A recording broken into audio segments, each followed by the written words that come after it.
Bonjour, je suis très heureux de vous retrouver aujourd'hui pour un nouveau format flash dédié aux sciences humaines. Alors, ça va pas être une conférence plombante et interminable sur la notion de sciences humaines parce qu'on pourrait faire des dizaines voire des centaines de formats flash. Non, tout simplement, ça va être une petite sélection de nouveautés dans ce domaine, c'est-à-dire nouveautés en livres qui traitent des sciences humaines au sens large. Alors, on peut y mettre plein de choses dans les sciences humaines, hein, mais en gros, c'est la psycho, la philo, la sociologie, le développement personnel, l'histoire. Voilà. J'ai dû faire un choix drastique dans la profusion de ce qui sort en permanence. Et donc là, en cet automne 2025, je vais vous emmener sur une petite quinzaine d'ouvrages qui vont être classés par thème et qui, moi, m'ont particulièrement touché, soit sur le fond, soit sur la forme, soit sur les deux, ce qui est souvent le cas, et ce qui est quand même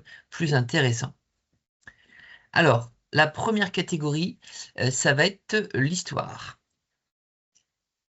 L'histoire, donc quelques sélections, en commençant par Les Irresponsables de Johann Chapoutot. Alors, de quoi ça parle, Les Irresponsables? C'est un thème assez peu drôle, hein. Je commence sur une thématique pas forcément rigolote, mais essentielle, c'est-à-dire la montée du nazisme. En fait, Johann Chapoutot, c'est un historien spécialiste du nazisme, c'est un des plus grands spécialistes actuels et qui se pose une question très simple, finalement, comment est-ce que Hitler, en 1933, est arrivé au pouvoir? Est-ce qu'il est arrivé au pouvoir en manipulant, par un coup d'État, par des jeux de force sociales, par des alliances externes? Il analyse tout ça, et en fait, sa thèse principale, et qui est assez euh, terrifiante, c'est que finalement, il arrive au pouvoir parce qu'on lui a donné le pouvoir. C'est-à-dire que la République de Weimar, qui était à bout de souffle, et une grande partie des élites de l'époque euh, ont, ont choisi. Ont choisi délibérément de mettre Hitler au pouvoir, tout simplement parce qu'ils craignaient une forme d'agitation sociale. La révolution russe était assez proche. Euh, ils craignaient beaucoup de choses et finalement, ils voyaient en Hitler un rempart. Et donc, ce qu'il appelle l'extrême centre, c'était finalement une espèce de conglomérat d'élites politiques, d'élites économiques qui ont délibérément euh, choisi de mettre Hitler au pouvoir. Forcément, dans la période que nous traversons, c'est un essai historique qui peut que nous questionner. L'histoire ne se répète jamais à l'identique, mais parfois elle peut bégayer. Et donc, comme elle peut bégayer, il y a sans doute des leçons à tirer. En tout cas, pour ceux qui s'intéressent à cette période vraiment fondamentale, parce qu'on sait après quelles ont été les conséquences de cette arrivée au pouvoir, c'est vraiment un essai qu'il faut avoir lu. Johann Chapoutot, Les Irresponsables, chez Gallimard. Alors, changement de thème, on va revenir un peu plus loin dans l'histoire, la civilisation judéo-chrétienne, Anatomie d'une imposture par Sophie Bessis. De quoi ça parle? En fait, ça le parle, c'est un petit ouvrage hein, qui fait à peine 100 pages, qui nous plonge en fait dans ce concept. Pourquoi est-ce qu'on parle de civilisation judéo-chrétienne? Ou judéo-juif, chrétienne, vous l'avez compris. Est-ce que c'est si justifié? Le sous-titre, déjà, donne une indication. Le sous-titre, c'est Anatomie d'une imposture. Alors, elle, ce qu'elle démontre, Sophie Bessis, donc c'est une historienne et journaliste, elle montre que c'est finalement une construction historique récente.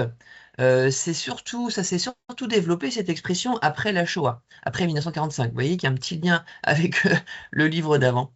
Euh, et finalement, euh, c'est une expression qui occulte beaucoup de choses. C'est-à-dire déjà le fait que pendant 2 millénaires, l'antisémitisme, l'antijudaïsme était très très présent dans le monde chrétien, que ce soit en France, que ce soit en Allemagne, en Russie, bref, dans toute l'Europe, ça arrivait par vagues. Ces pogroms, ces exclusions ont été vraiment récurrentes dans la civilisation chrétienne, avec aussi, heureusement, des périodes d'accalmie, des périodes de coexistence. Et que ce qu'elle montre aussi, Sophie Bessis, c'est que dans l'actualité, on voit que ce terme est de plus en plus utilisé pour en fait démontrer, et c'est ça qui est problématique, pour démontrer que finalement les juifs et les chrétiens auraient toujours été unis main dans la main, à la différence des musulmans. Et en fait, c'est tout sauf faux, parce que justement, quand on remonte dans l'histoire, on se rend compte que les musulmans et les juifs ont euh, ont beaucoup mieux cohabité que chrétiens et juifs. Ça, c'est une évidence. C'est-à-dire qu'il y a eu vraiment, les juifs étaient beaucoup plus intégrés en général dans la civilisation musulmane qu'ils ne l'ont été dans la civilisation chrétienne. Donc finalement, c'est une construction très récente et qui bien sûr s'appuie malheureusement sur le conflit israélo-palestinien, qui est en fait terrible, mais qui est extrêmement récent à l'échelle de l'histoire, finalement. Hein. Ça fait même pas un siècle que ça dure, alors qu'il y a eu avant des siècles et des siècles de cohabitation pacifique entre juifs et musulmans, alors que la coexistence n'était pas du tout pacifique entre les juifs et les chrétiens. D'ailleurs, les chrétiens considéraient que les juifs avaient tué le Christ, etc. Donc, c'est un petit essai qui est vraiment fondamental pour prendre un peu de hauteur, pour avoir un peu...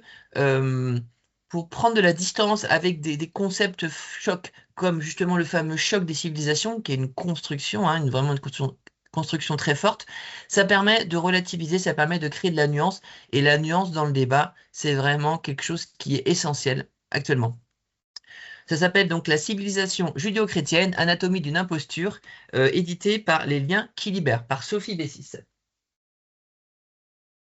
Allez, un thème un peu plus léger et assez fascinant. Michel Pastoureau a écrit L'imaginaire est une réalité. Enfin, il a écrit, disons que ce livre est une retranscription d'entretien avec le journaliste Laurent Lemire. Qui est Michel Pastoureau? Michel Pastoureau, c'est un historien des couleurs, des animaux et des symboles. Il est surtout connu pour le premier thème, c'est-à-dire un historien des couleurs. Il a fait plusieurs ouvrages vraiment sur chaque type de couleur, le bleu, le rouge, le vert, etc. À quel point elles ont marqué nos imaginaires, nos symboliques, à quel point elles ont pu évoluer aussi dans le temps, la symbolique des couleurs. Qu'est-ce qui se passe dans cet ouvrage? En fait, l'idée clé, c'est quoi? C'est que déjà, Michel Pastoureau, dans cet ouvrage, il va décrire son travail d'historien. Euh, le journaliste va vraiment le questionner. C'est quoi être historien? C'est quoi une méthode historique? Donc déjà, ça, c'est passionnant, parce qu'en fait, on se pose assez rarement la question. On a l'impression que l'histoire, c'est quelque chose qui arrive naturellement dans les discours, dans les livres, etc. Et en fait, non, derrière, il y a bien une méthodologie, il y a aussi des questionnements, il y a un itinéraire. Bref, on va revenir sur tout ça. Et Michel Pastoureau, en fait, il va donner dans ce livre sa conviction centrale. C'est quoi? C'est que l'imaginaire, ce n'est pas du tout l'opposé de la réalité. Et même au contraire, l'imaginaire fait partie intégrante de la réalité. Donc ça, c'est quelque chose d'assez fou, en fait, de se dire que nous, les Homo sapiens, on a eu besoin, et on a besoin, et on aura besoin toujours d'imaginaire, c'est-à-dire de quelque chose qui est différent de la réalité concrète, matérielle, mais qui nous donne du sens, qui nous oriente dans notre vie, qui nous guide, et sans lequel on pourrait tout simplement pas vivre. Et donc, pour Michel Pastoureau, l'historien, son rôle, c'est vraiment d'étudier les représentations. C'est quoi les représentations, les sensibilités, les croyances, les rêves, les fantasmes. Tout ça parce que bah, ce magma qui semble un petit peu impalpable, pourtant, c'est bien la réalité historique. Moi, je vous le conseille, Michel Pastoureau, c'est frais, c'est fort, ça nous donne un peu de hauteur, là encore, parce que la réalité, elle n'est pas toujours rigolote et l'imaginaire permet parfois de s'en échapper. Eh bien, vous allez voir que les deux peuvent être imbriqués, vraiment très fort. Donc, c'est édité chez Seuil. L'imaginaire est une réalité par Michel Pastoureau, entretien avec Laurent Lemire. Un peu d'histoire locale à présent. Pour les Tourangeaux, donc 2 tomes de bande dessinée documentaire. Hein, vraiment, les deux s'appellent Tours. Alors, le titre est extrêmement explicite. Alors, en fait, c'est un éditeur qui s'appelle Petit à Petit, et on est vraiment sur de la BD documentaire. C'est vraiment riche parce qu'en fait, c'est une histoire qui se déroule sur 2 millénaires, hein. Donc, c'est vraiment, vraiment riche. Il y a des dossiers à l'intérieur extrêmement didactiques. Donc, c'est pour ça qu'on est vraiment à la frontière entre bande dessinée et documentaire. C'est très, très bien documenté. Il y a une mise en page de bande dessinée qui fait que ça se lit tout seul. Il y a des petits schémas, il y a des photos, il y a des plans. Vraiment, c'est un régal. Je vous conseille pour tous les Tourangeaux, tous les amoureux de Tours, euh, et puis aussi pour tous les amoureux de BD. Donc vous allez vraiment retracer 2000 ans d'histoire et comprendre comment est-ce que Kaesaro Dunum, ça y est, je l'ai, est devenu Tours avec toutes les étapes fondamentales de son histoire. C'est édité donc chez Petit à Petit. Allez, c'était le dernier ouvrage d'histoire. On va un petit peu parler de sociologie, avec des thèmes pas toujours rigolos, mais on y va, parce qu'on aura aussi des un peu plus drôles. Le premier ouvrage, c'est Désir noir, écrit par Anne-Sophie Jeanne. Alors, Désir noir, vous inversez les deux, vous avez Noir Désir, ok, vous l'avez compris, et ça va surtout parler de Marie Trintignant. Alors, attention, on n'est pas du tout sur du sensationnalisme, on n'est pas du tout sur quelque chose lié aux faits divers, parce qu'en fait, ça serait pas vraiment intéressant. Anne-Sophie Jeanne, c'est une journaliste, et elle a fait une enquête vraiment très très forte. C'est elle qui a provoqué, qui a co-réalisé le documentaire de Netflix qui parle de Bertrand Cantat, de Rockstar à Tueur, je crois le sous-titre c'est ça. Euh, et en fait, Anne-Sophie Jeanne, elle est journaliste, et elle a enquêté depuis très longtemps sur la mort de Marie Trintignant et comment cette affaire s'est transformée avec le temps. Comment est-ce que finalement elle révèle nos conceptions de la violence conjugale, des féminicides, un terme qui n'existait pas encore à l'époque, hein, c'est un terme qui est très récent. La mort de Marie Trintignant, ça date de 2003, donc ça s'est passé à Vilnius. Et à l'époque, on parle de crime passionnel, on parle d'amour fou, et finalement, on plaint presque plus Bertrand Cantat, le tueur, que Marie Trintignant, la femme qui est tuée. Et en fait, dans cet ouvrage, c'est ça qui est vraiment fascinant, elle déconstruit en fait cet aveuglement collectif dont elle a fait partie. C'est-à-dire qu'à l'époque, on a tous voulu croire, parce que c'était plus romantique, parce que c'était plus acceptable, on a tous voulu croire à cette théorie de bagarre, de crime passionnel, etc. Et derrière, ça révèle beaucoup de choses de notre société, de notre conception de la violence, de la conception du féminisme.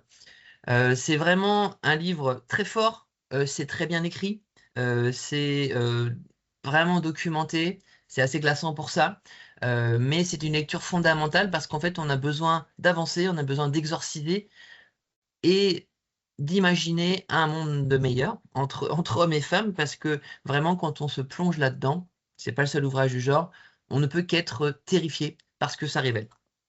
C'est édité chez Flammarion par Anne-Sophie Jeanne, Désir noir. Allez, un peu plus de légèreté. Les deux trublions, Swann Périssé et Guillaume Meurice, se sont rencontrés pour un petit ouvrage. Il est vraiment très court, ça se lit très bien et c'est forcément très drôle. Ça s'appelle Bouffon. Le sous-titre, c'est L'humour est-il un sport de combat? Alors, déjà, je l'ai mis en sociologie parce que c'est une référence à Pierre Bourdieu. La sociologie est-elle un sport de combat? Bien sûr, eux-mêmes ne sont pas sociologues et ne sont pas chercheurs, ils ne sont pas scientifiques, mais par contre, ils font de l'humour euh, une discipline consciente, une discipline qui fait réfléchir, et le but du jeu, c'est sans jamais se prendre au sérieux. L'un comme l'autre ont pour objectif de nous remuer, de nous questionner. Donc en fait, l'un et l'autre vont se questionner sur leur rôle. C'est quoi? C'est quoi un humoriste, une humoriste actuellement? C'est quoi les limites à franchir, à ne pas franchir, ou même des fois à le pulvériser.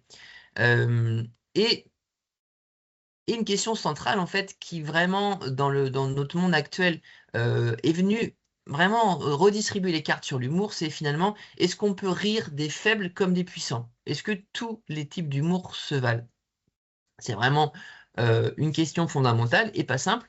Eux, je vous spoil un petit peu, eux vont vraiment plaider pour l'humour, pour rire des puissants, parce que finalement les faibles ont déjà suffisamment de problèmes comme ça, sans en plus rajouter la couche de l'humour qui va les mépriser. Mais au contraire, l'humour comme arme contre les puissants permet de s'en dégager, permet de prendre un petit peu un pas de côté, permet aussi de les démystifier parfois.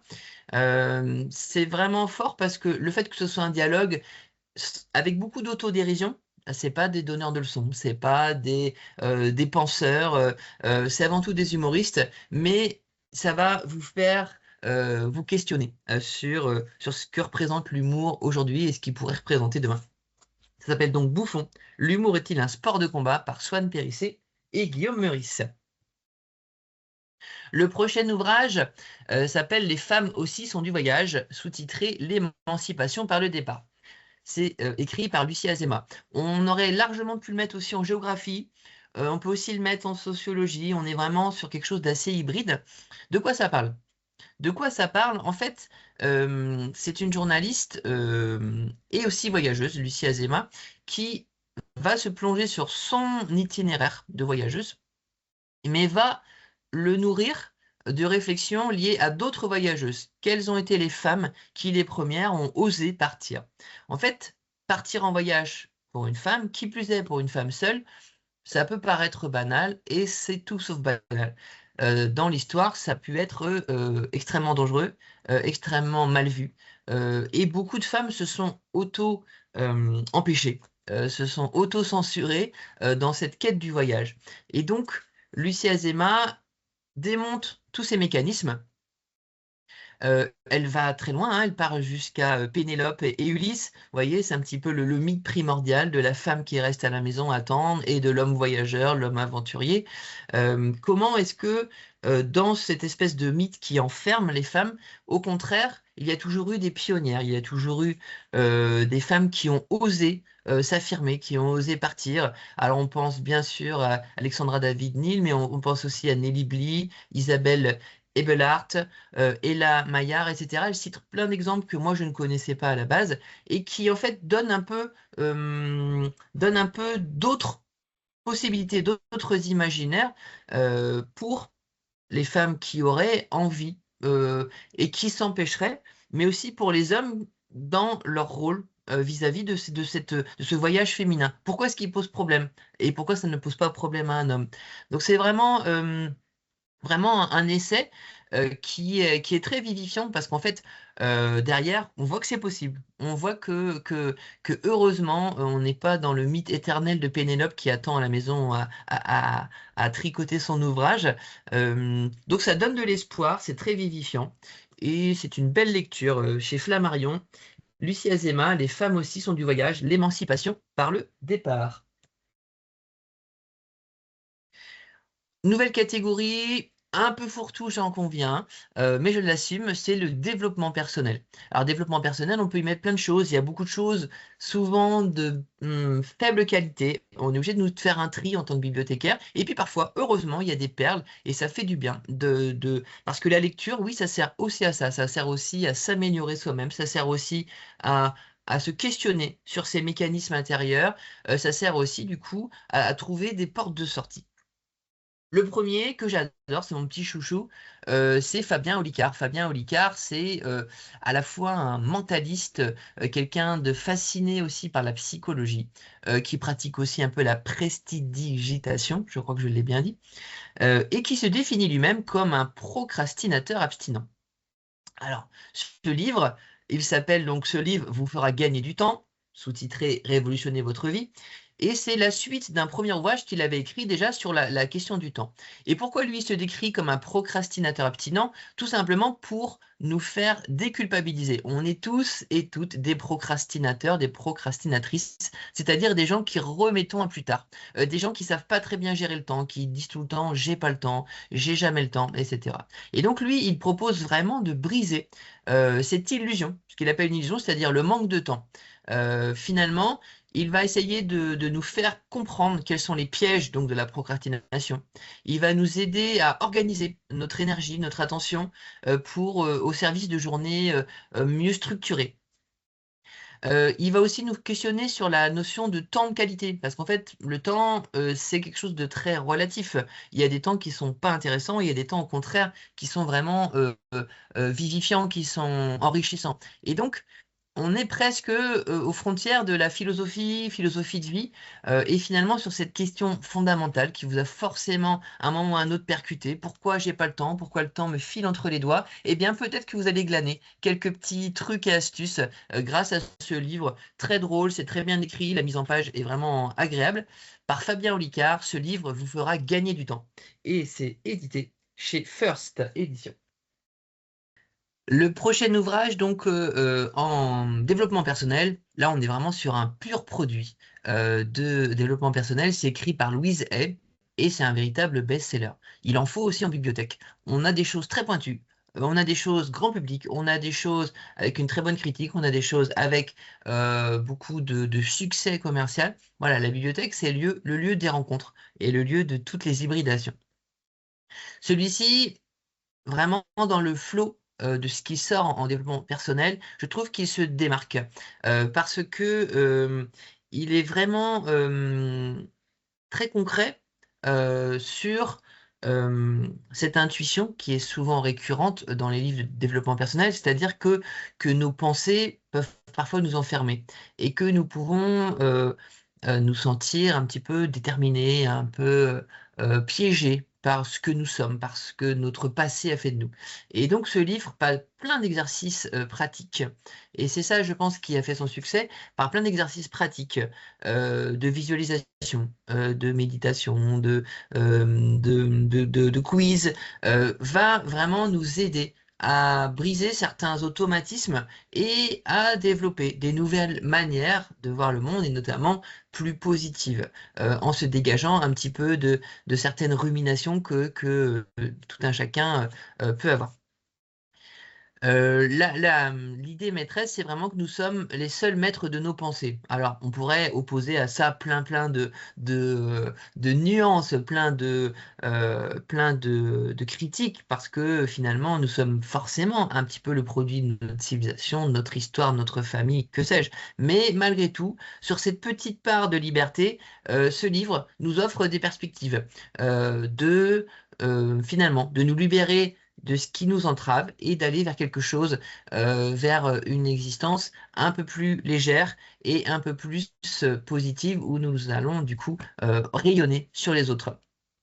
Donc voilà, du lâcher prise, la paix avec son passé, de la pleine conscience. Il y a tout ça dans ce petit livre qui s'appelle Transformer votre vie. Une pensée positive peut changer la donne, par Louise Hay, et c'est édité chez Poche Marabout. Alors, on change de domaine avec les sciences de l'information. Vous allez voir qu'on va aborder des thématiques pas toujours rigolotes, mais essentielles dans ce quart de 21e siècle. Le premier, ça envoie fort, c'est Les Nouveaux Oligarques par Thomas Negaroff et Philippe Corbet. Le sous-titre, c'est Comment les milliardaires américains imposent leur vision au monde. Alors, tout est dit, ou presque. Déjà, on peut présenter donc Thomas Negaroff, c'est un journaliste et un historien qui est spécialiste des États-Unis. Et Philippe Corbet, lui, il est journaliste. Donc on va avoir vraiment une discussion entre ces deux personnes qui analysent ce fait politique que personne n'a pu ignorer, c'est-à-dire l'arrivée au pouvoir, la deuxième présidence de Donald Trump, qui a vraiment été favorisée, qui a vraiment été en main dans la main avec les géants, les géants du net, les fameux GAFAM, et en l'occurrence essentiellement euh, pardon, essentiellement Elon Musk, Mark Zuckerberg, Jeff Bezos, etc. Donc vraiment des milliardaires qui ont fait leur fortune sur des services informatiques liés à Internet, mais qui en fait sont passés à la vitesse supérieure en achetant des médias d'information, en développant des réseaux sociaux, en imbriquant en fait donc toutes ces pensées à la fois politiques et technologiques vont servir une idéologie que les deux auteurs vont décrypter, c'est l'idéologie libertarienne. C'est quoi une idéologie libertarienne? C'est l'idée qu'en fait l'État est forcément problématique et que finalement les services publics ne sont pas nécessaires, coûtent cher et qu'il faut mieux, au contraire, des services privés. Il faut mieux privatiser la santé, l'éducation, les routes, que sais-je. Et par contre, conserver une armée, une police. Voilà un petit peu la vision du monde libertarienne qui est critiquable à plein d'égards et qui surtout, ce qui se passe et ce qui est assez unique, c'est qu'elle a actuellement aux États-Unis et dans une partie du monde vraiment le vent en poupe. C'est un moment historique que les deux auteurs analysent, qui n'est pas immuable, c'est-à-dire que chacun des protagonistes lui-même a pu traverser différentes phases. On l'a vu hein, avec Mark Zuckerberg qui a pu changer très récemment, qui a peut-être été un peu dans le sens du vent, ou alors au contraire ça a révélé des choses profondes de lui. En tout cas, ça montre à quel point ces personnes se livrent véritablement une guerre informationnelle, c'est-à-dire avec des réseaux sociaux comme X, avec la méthode Donald Trump, l'utilisation de la désinformation, l'utilisation de l'IA. On est vraiment sur une guerre informationnelle qui a des conséquences très réelles sur nos démocraties actuelles. Donc c'est un livre qui est essentiel pour comprendre le monde actuel et peut-être en imaginer un autre. C'était donc Les Nouveaux Oligarques, coédité chez Les Arènes et France Inter, sous-titré Comment les milliardaires américains imposent leur vision au monde par Thomas Negaroff et Philippe Corbet. Le livre suivant, il fait vraiment écho, hein, c'est Olivier Legrain, avec Vincent Hédin, qui écrit un petit plaidoyer, Sauver l'information de l'emprise des milliardaires. Donc c'est vraiment un livre en écho, si ce n'est que lui, il se focalise vraiment sur la situation en France qui en fait n'est pas beaucoup plus reluisante. Le constat, c'est quoi? C'est qu'en France, un très petit nombre de milliardaires, une dizaine en vérité, s'accaparent la quasi-totalité des médias, que ce soit la presse, la radio, la télévision, ainsi que l'édition et les écoles de journalisme. Alors, on pourrait se poser la question, mais pourquoi font-ils ça alors que finalement, qu'est-ce qu'ils ont à y gagner? Eh bien, ils ont à y gagner que leur idéologie, là encore, alors elle ne va pas être tout à fait la même que les précédents, mais quand même assez proche. Leur idéologie va pouvoir prospérer, c'est-à-dire une idéologie qui estime que les services publics, c'est dépassé, que finalement, il faut laisser les riches et ne pas trop toucher à leurs richesses parce que ils favorisent, par le fameux ruissellement, ils favorisent l'entièreté de la population, que finalement, le réchauffement climatique, tout ça, le GIEC, c'est une vaste fable. Bref, des conséquences très concrètes qu'on voit tous les jours sur des chaînes d'information comme CNews, par exemple, c'est la plus connue, mais c'est pas la seule, vont se déverser. Et effectivement, là encore une fois, l'information devient une véritable guerre. Et le problème, c'est que ça vient saper les fondements de notre démocratie. Pourquoi? Parce que la démocratie se base sur des citoyens, des citoyennes éclairés, dans le sens où ce sont censés être des personnes qui ont une éducation et une information claire sur ce qui se passe dans le monde, avec des points de vue différents. Et c'est ça qui fait la richesse, c'est-à-dire des points de vue différents qui vont nous donner finalement une nourriture et pouvoir accéder nous-mêmes à notre vision propre des choses. Ce qui est décrit dans ce petit ouvrage, hein, c'est que le risque vraiment, c'est que si cette concentration continue, au bout d'un moment, la pluralité de points de vue ne sera plus possible. Et donc, sur des questions aussi importantes que les services publics, le climat, les questions migratoires, eh bien, en fait, il n'y aura plus qu'une pensée unique, celle de ces fameux milliardaires qui ont mis la main sur les médias. Alors, heureusement, attention, il existe encore un service public de qualité qui propose des télés, des radios, etc., qui envoie un contrepoids à ce rouleau compresseur. Il existe aussi des médias indépendants, beaucoup. Donc, il ne s'agit pas de tomber dans le catastrophisme. Heureusement, il est encore possible de résister à ce rouleau compresseur, mais par contre, il ne faut pas le minimiser. Ça s'appelle donc Sauver l'information de l'emprise des milliardaires par Olivier Legrain avec Vincent Hédin et c'est édité chez Payot. Dernier petit ouvrage, pardon, dernier petit ouvrage un petit peu sur un thème proche, mais là c'est écrit par un juriste et c'est très intéressant, c'est écrit par Thomas Hochmann, ça s'intitule On ne peut plus rien dire, sous-titré Liberté d'expression, le grand détournement. Alors, ce qui est très intéressant, c'est que cette phrase, on l'a tous entendue et on l'a tous et toutes même prononcée parfois. Cette sensation que voilà, ça devient pénible, on peut plus rire de rien, on peut plus rien dire, etc. En fait, Thomas Hochmann se penche sur la notion même de liberté d'expression, qui est née essentiellement en France, qui s'est diffusé aussi dans beaucoup de pays occidentaux et sur la planète. En tout cas, cette idée de liberté d'expression, elle a toujours été contrôlée, elle a toujours été encadrée. Encadrée, c'est ça le meilleur terme. Pourquoi? Parce que tout simplement, on se rend compte que oui, c'est important de pouvoir donner ses idées. Par contre, tout ce qui est de l'ordre de l'appel à la haine, tout ce qui est de l'ordre de l'injure, de la diffamation, eh bien non, en fait, ça ne fait pas partie de la liberté d'expression. C'est autre chose. C'est autre chose qui est répréhensible et qui ne favorise pas le débat, qui ne favorise pas l'information.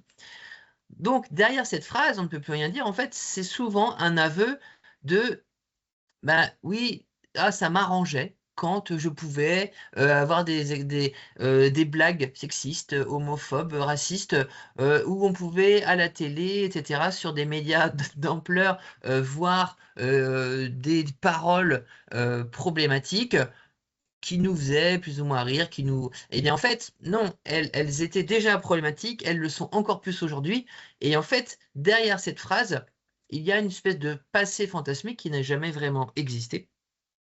Et en tout cas, il y a une avancée, notamment pour protéger les personnes les plus fragiles. Il y a une avancée du droit qui va limiter les paroles racistes, les paroles sexistes, etc.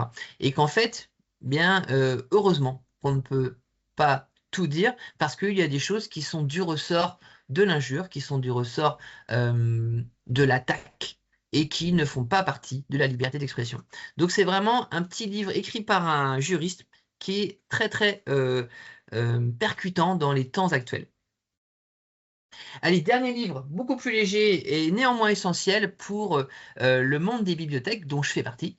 Et en tant que bibliothèque départementale, on a vraiment un rôle là-dessus, à faire comprendre à quel point euh, un espace de bibliothèque est vraiment une porte d'entrée idéale et vraiment ce qui va permettre au public, finalement, l'aménagement, la mise en valeur des fonds, va lui donner envie de rentrer, va lui donner envie de rester, va lui donner envie de revenir et aussi d'en parler autour de lui.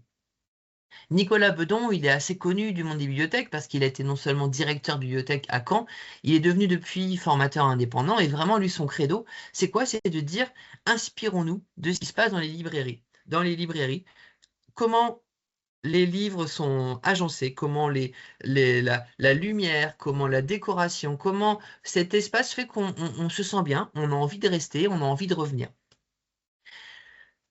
On le sait à quel point l'espace est fondamental en bibliothèque, l'aménagement est fondamental. Là, ce qui est super avec cet ouvrage, c'est qu'on a vraiment, c'est extrêmement pratique, donc c'est 50 fiches. C'est vraiment 50 fiches avec des conseils très concrets, avec des photos super, avec des schémas. Vraiment, vous pouvez puiser à l'infini des idées. Je défie n'importe quel bibliothécaire actuel de ne pas trouver au moins une bonne idée, voire deux, voire trois, voire 50 peut-être pour les plus foufous. Et c'est vraiment très très inspirant parce que parfois ça demande très peu de moyens, parfois il en faut un peu plus, mais ces moyens ils vont aussi rentrer dans un projet de bibliothèque qui pourra être défendu auprès des élus parce que finalement, oui, une bibliothèque c'est aussi et avant tout un lieu, c'est-à-dire un lieu où on a envie d'être, on a envie de flâner, on a envie de revenir. Le merchandising en bibliothèque, 50 fiches thématiques pour rendre votre bibliothèque plus inspirante. C'est donc le volume 1, donc on attend impatiemment la suite. Et c'est écrit par Nicolas Bedon. C'était donc la dernière sélection. Et il ne me reste plus qu'à vous remercier pour votre attention sur ce format flash spécial sciences humaines. Je vous souhaite une très bonne journée et à bientôt sur Format Flash. Au revoir.